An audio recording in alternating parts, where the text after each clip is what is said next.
FinCrime Unfiltered is proudly supported by Hummingbird. Hummingbird is a modern compliance platform designed to make financial crime investigations smarter, faster, and more effective. Because today's financial criminals are sophisticated, savvy, and agile, meaning the tools used to fight them should be too. Learn more at hummingbird.co.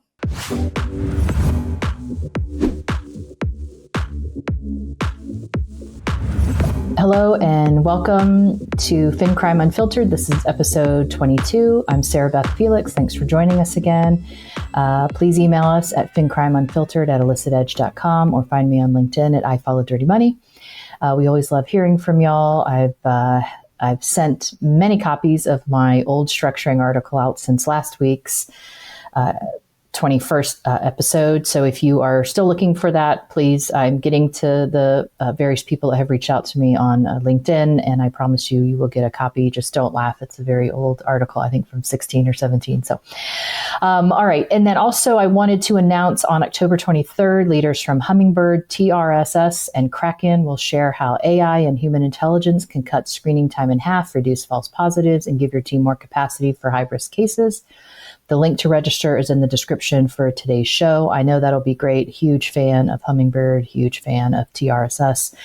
Working with both of those companies, I've known Joe at Hummingbird for a long time, and just really, really happy that all of these, both Hummingbird, TRSS, and Kraken are all going to be there for us to learn from on October 23rd. So please sign up. All right.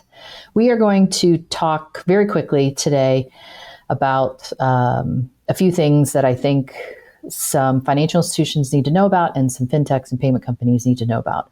First is going to be traditional financial institutions, especially if you are an FDIC bank. Last week, I think the 15th, which the math is difficult for me right now, but on September 15th, the FDIC released a draft survey in which they wanted their banks to submit comments about the cost of complying with AML and CFT regulations. And Jim Richards was the first one that I saw post about this. And as I was going through the questions, it struck me that possibly they being the FDIC doesn't quite know their audience. And some of these questions that they're asking, I think are good and they need to be asked and they need that kind of data. But I think if you're going to ask these types of questions, that you should make sure that along with that we have actual, real, true authority, not the illusion of authority, like I call it. Because some of these questions can't be answered by most of the AML officers that I know at FDIC banks because they're buried. They're buried under the chief risk officer, who's buried under the CEO, or who's buried under the COO, or who's buried under the chief compliance officer, who's buried under the CRO.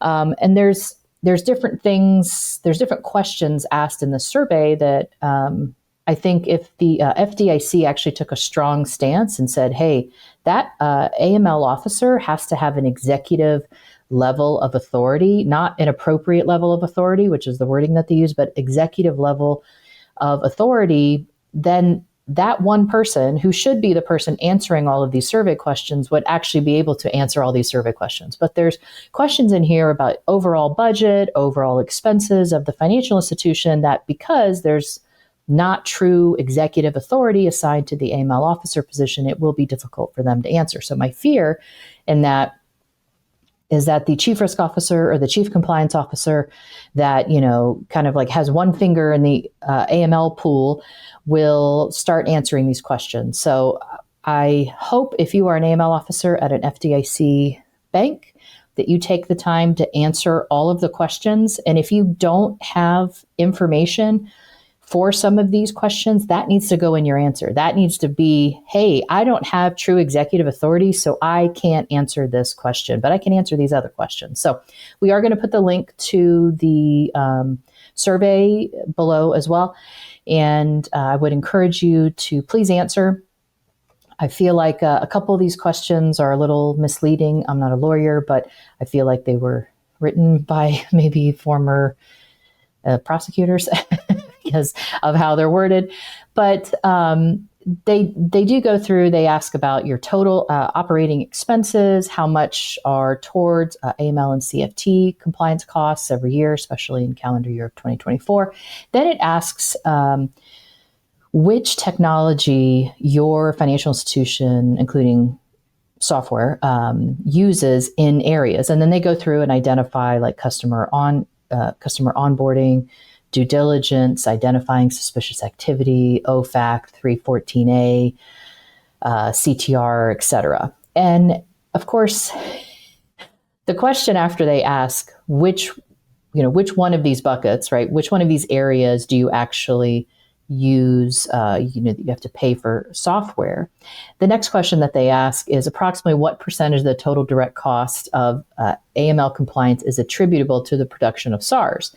And I will say this number is going to be all over the place. I have small FDIC clients, under $1 billion, that pay a lot per year for their AML systems because they were late to the game, and not late to the game, but just they were late in getting an automated system. I have other larger FDIC clients that signed a 10-year deal, and so they are paying a fraction of what a $500 million FDIC bank is paying. So, I hope that the readers of these surveys take that into account. If I would have been consulted, which clearly I wasn't, on the formation of these questions, I would have asked, how long of a contract are you, tied into with this cost? I think that is important, a contextual piece of information. They also ask other things about the cost of compliance directly related to different functions within the AML department. And I have a problem with that. Like, how about hours, not cost? Because it said it was optional. And then it said, well, if it's not too much of a burden, can you tell us how many dollars are assigned to CIP versus SAR reporting and all this kind of stuff? That is very, very difficult to figure out for a function that's already understaffed for the most part.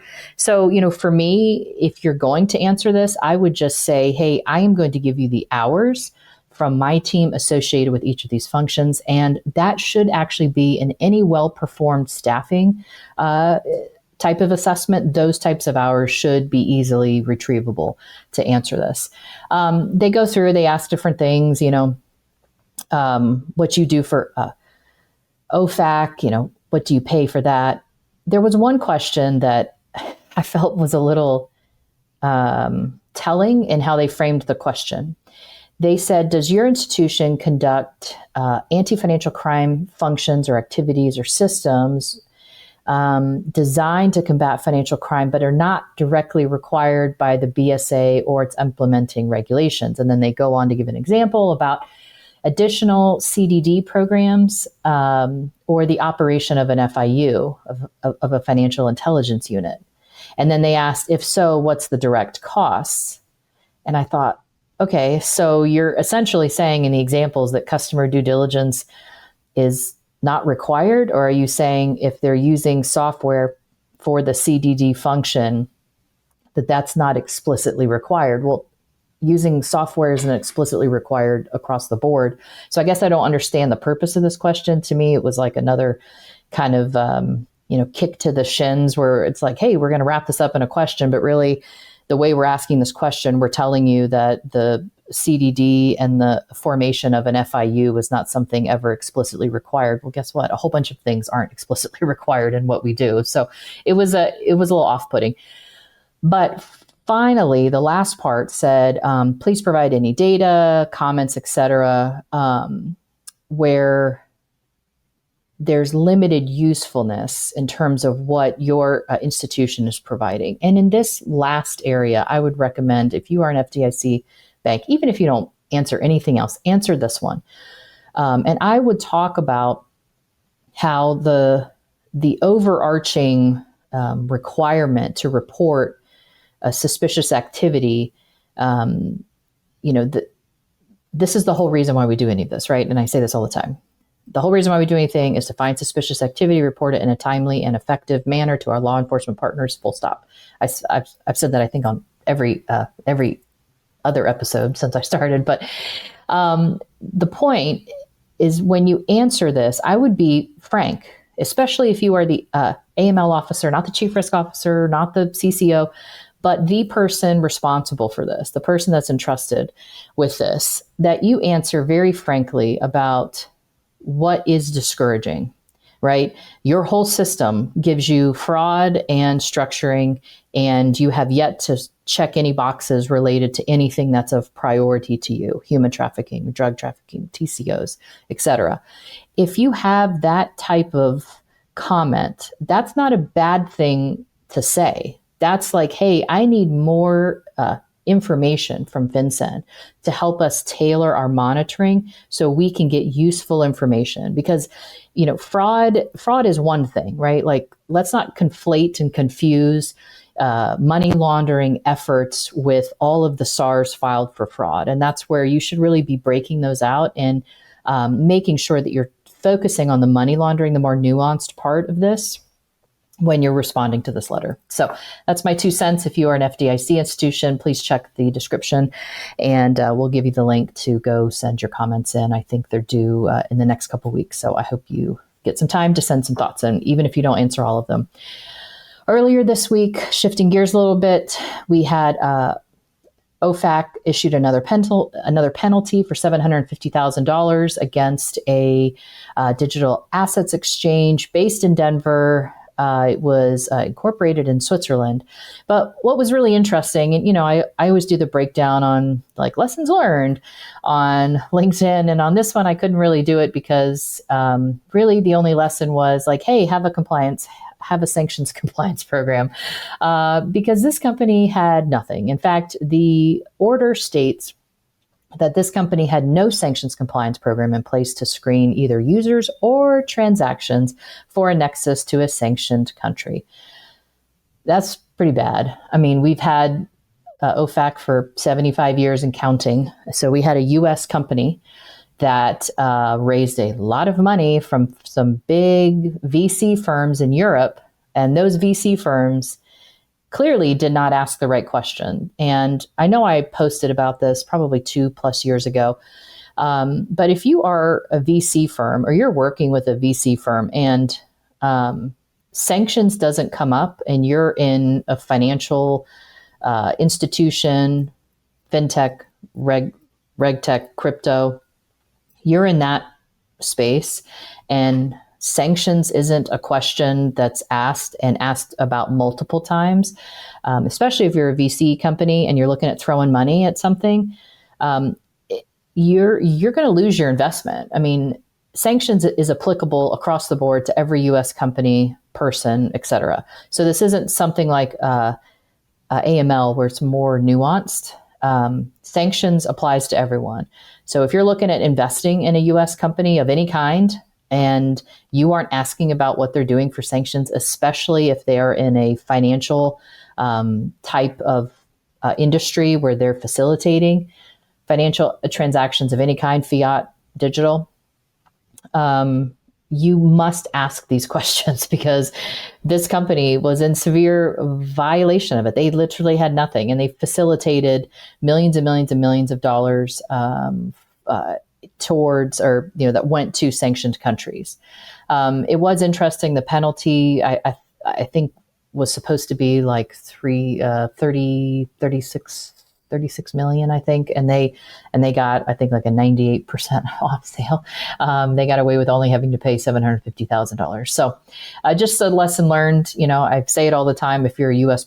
company, if you are not a U.S. person or company, but you deal with U.S. businesses, or you deal with a U.S. bank, or if you deal with a foreign bank that has a U.S. relationship, that is like the arm of OFAC reaches that far. So always keep that front and center. We have very complex,